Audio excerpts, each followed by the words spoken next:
narrow and selfish political ambition. Purwan mane county ma Kisumu. Tend county ma Kisumu koro golo milome ne oganda mag county no mondo bed motang' kaluwore gi muoch mar tuo mar nyaldiema.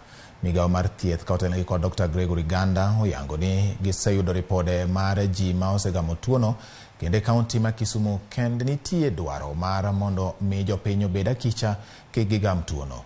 Kuonde dak ma iyango ni tuono osemuoche oriwo Kanyakwar, Kachok, Capital, Mamboleo, Libeto kod Kapuothe.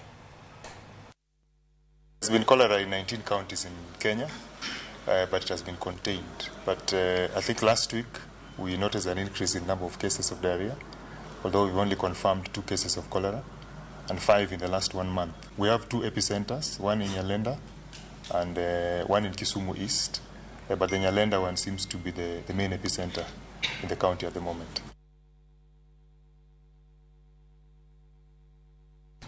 Erokamano nyako Ramogi kuom medo kete Ramogi TV, yweyo marwa mokwongo.